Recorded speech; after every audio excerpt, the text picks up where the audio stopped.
وَلَقَدْ يَسَّرْنَا الْقُرْآنَ لِلذِّكْرِ فَهَلْ مِن مُّدَّكِرٍ۔ الحمد لله رب العالمين والصلاة والسلام على أشرف الأنبياء والمرسلين، أما بعد فأعوذ بالله من الشيطان الرجيم من همزه ونفخه ونفثه. بسم الله الرحمن الرحيم.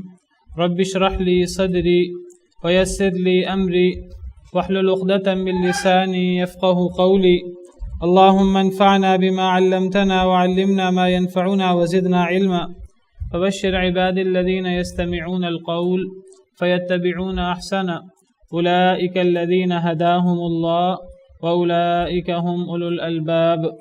سنريهم آياتنا في الآفاق وفي أنفسهم حتى يتبين لهم أنه الحق.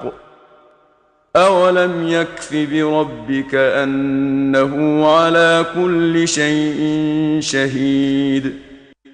ألا إنهم في مرية من لقاء ربهم ألا إنه بكل شيء محيط.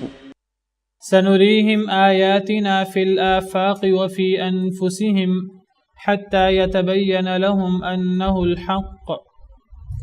سنريهم آياتنا، ان قریب ہم دکھائیں گے انہیں اپنی نشانیاں،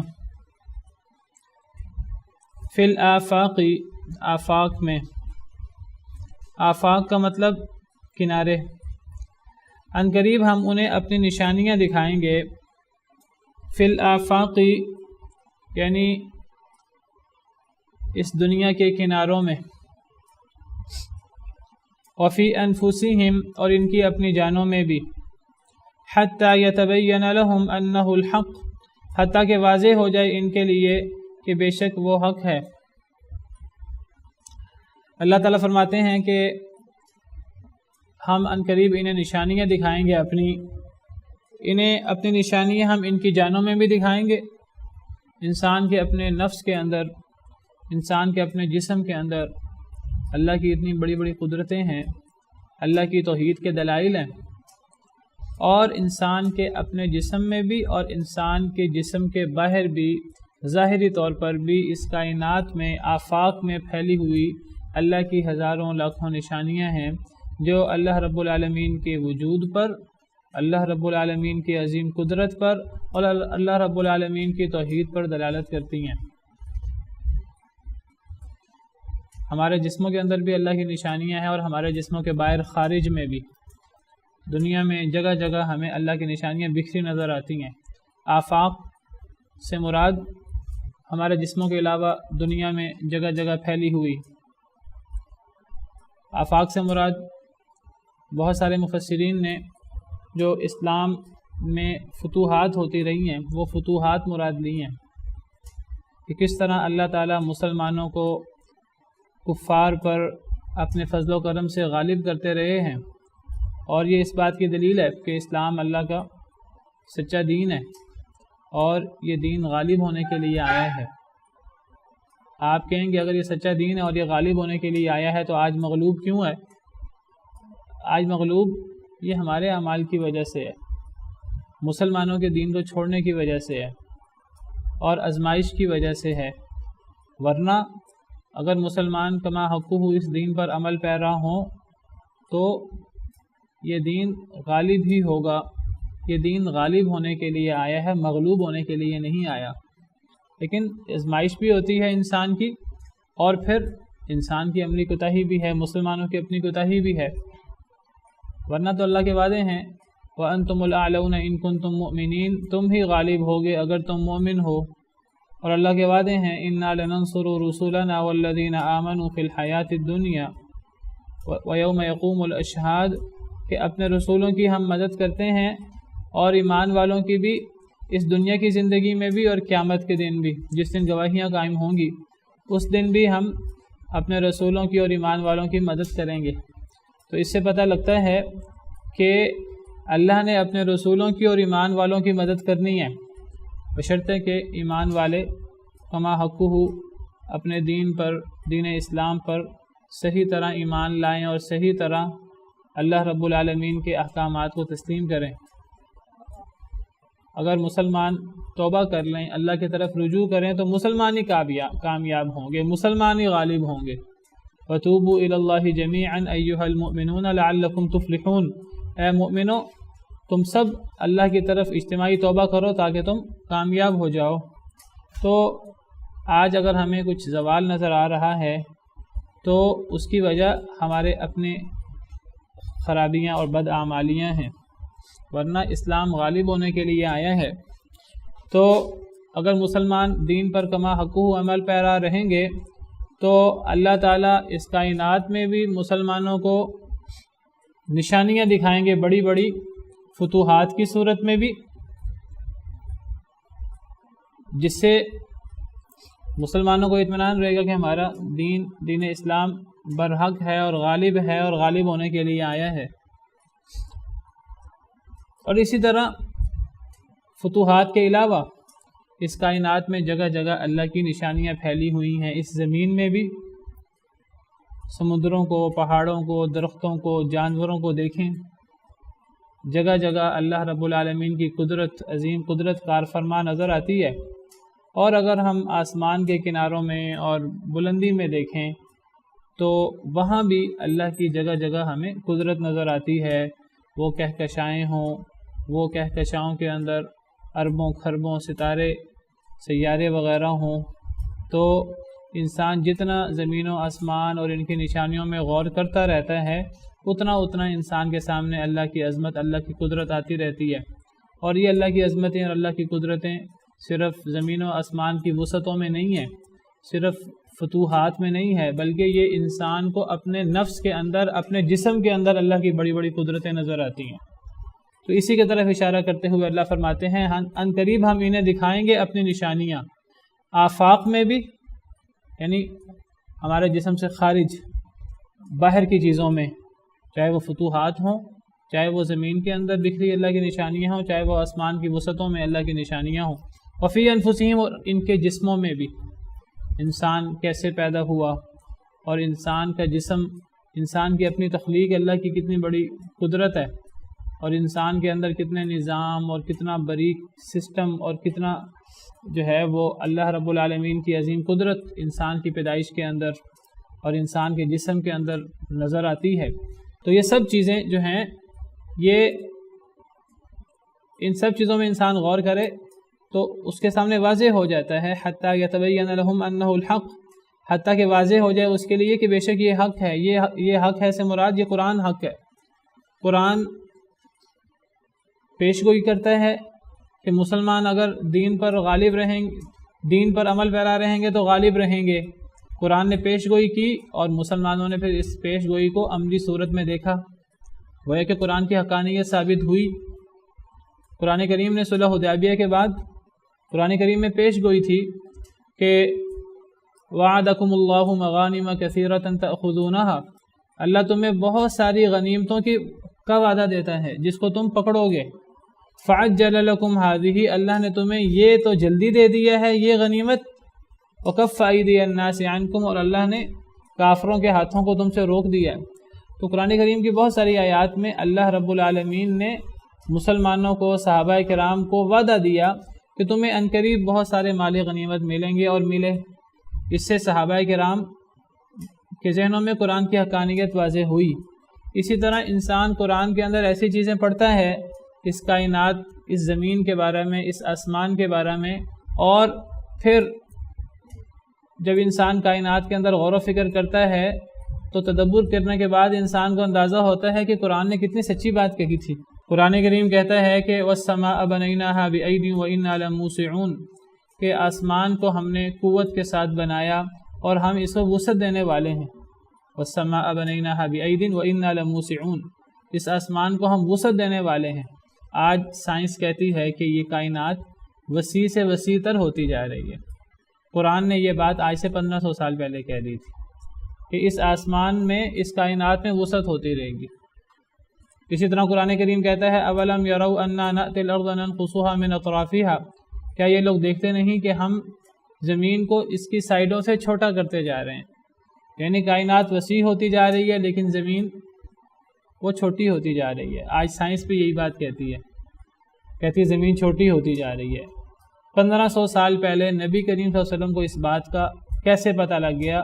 انہیں خود بخود پتہ نہیں لگا، اس وقت سائنسی ترقی اس کمال پر نہیں تھی کہ لوگ یہ بات جانتے ہوتے، تو گویا کہ یہ بات اس زمین کے خالق نے، اس کائنات کے خالق نے، جس کو سب پتہ ہے، جس نے سارا سسٹم بنایا ہے تو اس کو اس بات کا پتہ تھا۔ اللہ رب العالمین نے اپنے علم سے یہ بات بتائی۔ اسی طرح بگ بینگ کی تھیوری اور یہ چیزیں بہت بعد میں آئی ہیں، حالیہ دور میں یہ تحقیقات سامنے آئی ہیں۔ قرآن آج سے 1500 سال پہلے یہ حقیقت بیان کرتا ہے۔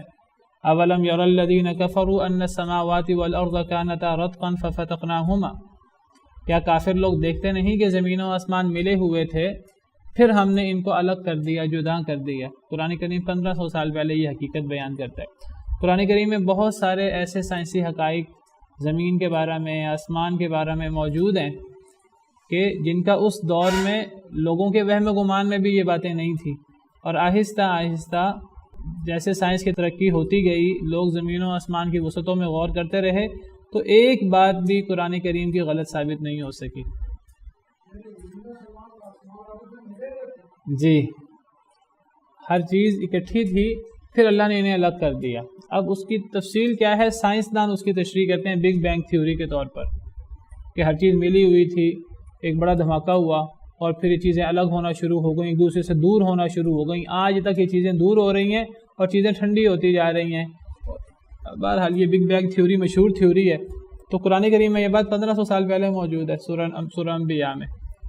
تو اس زمین کے بارے میں بہت ساری ایسی پیش گوئیاں ہیں، آسمان کے بارے میں ایسی پیش گوئیاں ہیں، انسان کی جان کے بارے میں قرآن کہتا ہے کہ جب اللہ تعالیٰ انسان کو پیدا کرتے ہیں، اللہ تعالیٰ انسان کو 3 اندھیروں میں پیدا کرتے ہیں۔ قرآن کریم کی آیت ہے کہ اللہ تعالیٰ انسان کو 3 اندھیروں میں پیدا کرتے ہیں، ظلمات ثلاث۔ اس سورہ زمر میں ہم نے پڑھا تھا، سورہ زمر آیت نمبر 6، خلقکم من نفس واحدہ، اللہ نے تمہیں ایک نفس سے پیدا کیا، یعنی سیدنا آدم علیہ السلام سے، ثم جعل منها زوجہا، پھر اللہ نے اس سے اس کے جوڑے یعنی اس کی بیوی کو بنایا، حضرت آدم سے حضرت حوا کو پیدا کیا ان کی پسلی سے۔ وَأَنزَلَ لَكُم مِّنَ الْأَنْعَامِ ثَمَانِيَةَ أَزْوَاجٍ، اور اللہ نے اتارے تمہارے لیے جانوروں سے 8 جوڑے۔ يَخْلُقُكُم فِي بُطُونِ أُمَّهَاتِكُم، اللہ پیدا کرتے ہیں تمہیں تمہارے ماؤں کے پیٹوں میں، خلقا من بعد خلق، تخلیق کے بعد تخلیق۔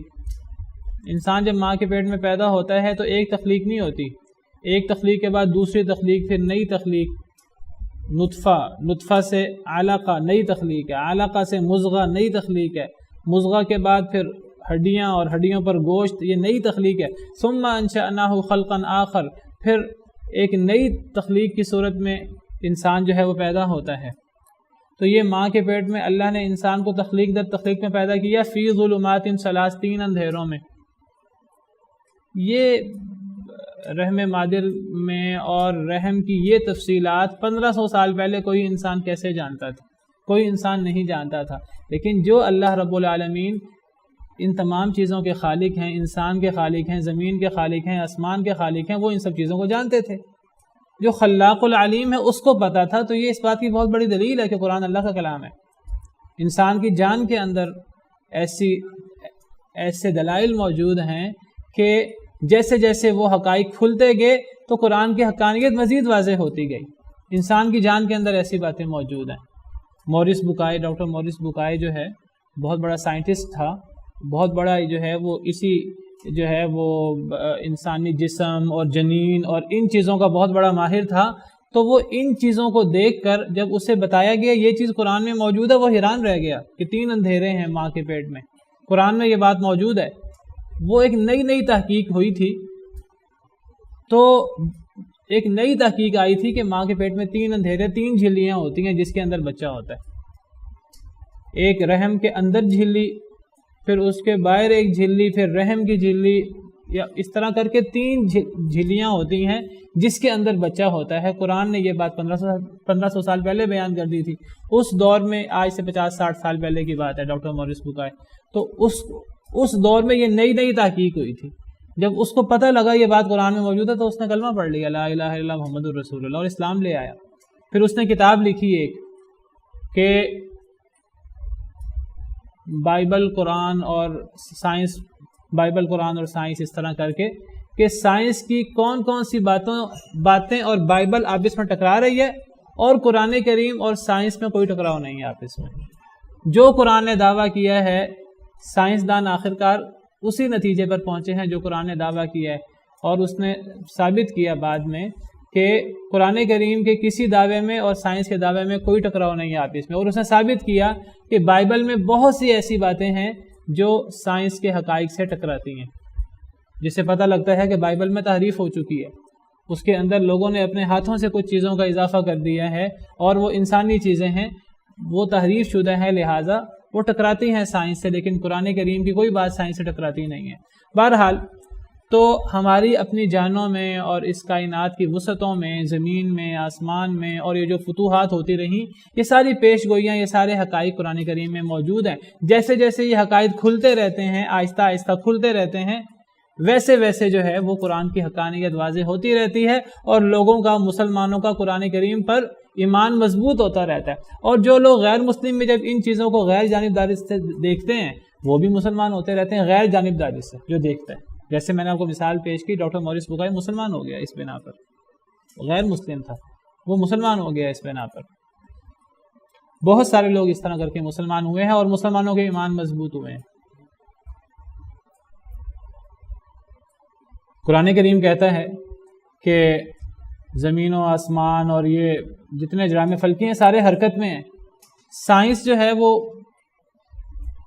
ہمیشہ سے سائنس میں ایک یونیورسل ٹروتھ تھا کہ the sun is stationary، کہ سورج ساکن ہے اور زمین سورج کے گرد گھوم رہی ہے. حالانکہ قرآن 1500 سال پہلے سے قرآن کہتا ہے کہ سورج جاری ساری ہے، سورج ساکن نہیں ہے. وَالشَّمْسُ تَجْرِي لِمُسْتَقَرٍّ لَهَا، سورج اپنے مستقر کی طرف جاری ساری ہے. ذَلِكَ تَقْدِيرُ الْعَزِيزِ الْعَلِيمِ، یہ اللہ عزیز اور علیم کا اندازہ ہے. اور قرآن کریم کہتا ہے وَهُوَ الَّذِي خَلَقَ اللَّيْلَ وَالنَّهَارَ وَالشَّمْسَ وَالْقَمَرَ، اللہ نے رات اور دن اور سورج اور چاند کو پیدا کیا. كُلٌّ فِي فَلَكٍ يَسْبَحُونَ، یہ تمام چیزیں ایک مدار میں تیر رہی ہیں. سورج ہو، چاند ہو، دن ہو، رات ہو. قرآن 1500 سال پہلے کہتا ہے یہ سب چیزیں چل رہی ہیں، جاری ساری ہیں. سائنس کہتی تھی آج سے، مجھے اپنے بچپن کی بات یاد ہے، ہم بچپن میں پڑھا کرتے تھے the sun is stationary. ہم اپنی پرائمری میں اور اپنی جو ہے وہ 6, 7, 8 کی کتابوں میں پڑھا کرتے تھے یہ، اور ہم کہتے تھے کہ یہ ایک یونیورسل ٹروتھ ہے. تو بعد میں سائنس نے اپنا موقف چینج کر لیا اور انہوں نے کہا کہ سورج ساکن نہیں ہے، سورج متحرک ہے. قرآن کریم 1500 سال پہلے یہ بات کہتا ہے. تو سنریہم آیاتنا فی الآفاق، ان قریب ہم دکھائیں گے انہیں اپنی نشانیاں آفاق میں. آفاق سے مراد انسانی جسم سے باہر جو چیزیں ہیں، خواہ وہ زمین کی وسعتیں ہوں یا آسمان کی وسعتیں ہوں یا فتوحات ہوں، چاہے وہ فتوحات ہوں، وفی انفسہم، اور ان کی جانوں کے اندر. تو قرآن کریم نے جو جو دعوے کیے ہیں وہ انسانی جان کے بارے میں بھی ہیں، وہ فتوحات کے بارے میں بھی ہیں، اور وہ زمین و آسمان کے وسعتوں کے بارے میں بھی قرآن دعوے کرتا ہے. اور وہ چیزیں آہستہ آہستہ ثابت ہوتی رہی، حتیٰ یتبین لہم انہ الحق، حتیٰ کہ واضح ہو گیا ان کے لیے کہ یہ حق ہے. یہ سے مراد یعنی قرآن حق ہے، کہ واضح ہو گیا ان کے لیے. اولم یکفی بربک انہ علی کل شیء شہید، اللہ فرماتے ہیں کیا اور نہیں کافی آپ کے رب کے لیے، انہ کہ بے شک وہ، علی کل شیء شہید کہ وہ ہر چیز پر گواہ ہے.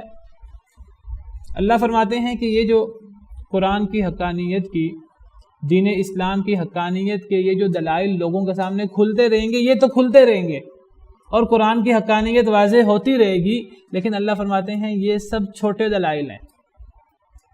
اصل دلیل کیا ہے؟ اصل دلیل یہ ہے کہ اللہ کی گواہی، اللہ کی گواہی سے بڑھ کر کسی کی گواہی نہیں ہو سکتی. اللہ فرماتے ہیں کیا آپ کے رب کے لیے یہ کافی نہیں کہ آپ کا رب ہر شے پر گواہ ہے؟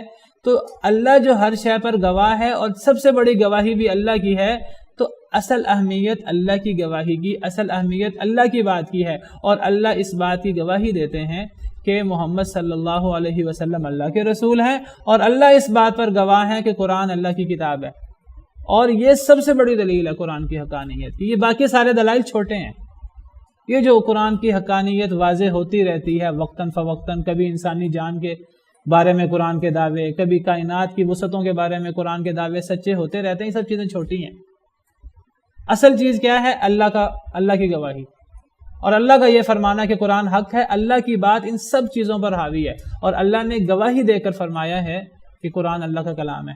اللہ قرآن کریم میں فرماتے ہیں سورہ نساء میں آیت نمبر 166، اللہ فرماتے ہیں لیکن اللہ یشہد بما انزل الیک، لیکن اللہ گواہ ہیں اس پر جو آپ پر اس نے نازل کیا ہے۔ اے اللہ کے نبی صلی اللہ علیہ وسلم، جو آپ پر اللہ نے نازل کیا ہے اس پر گواہ کون ہے؟ اللہ اس پر گواہ ہے کہ اللہ نے اس کو نازل کیا، وہ کوئی انسانی کلام نہیں ہے، وہ کوئی آپ نے اپنے پاس سے نہیں گھڑ لیا، اللہ نے اس کو نازل کیا ہے آپ پر، اور اس کا گواہ کون ہے؟ اس کا گواہ اللہ رب العالمین ہے۔ انزلہ بعلمہ، اللہ نے اس کو اپنے علم سے نازل کیا اس قرآن کو۔ گویا کہ اللہ کی اس بات پر گواہی ہے کہ محمد صلی اللہ علیہ وسلم اللہ کے رسول ہیں، اور اللہ کی اس بات پر گواہی ہے کہ اللہ نے نبی کریم صلی اللہ علیہ وسلم پر قرآن نازل کیا ہے اور اپنے علم سے نازل کیا ہے۔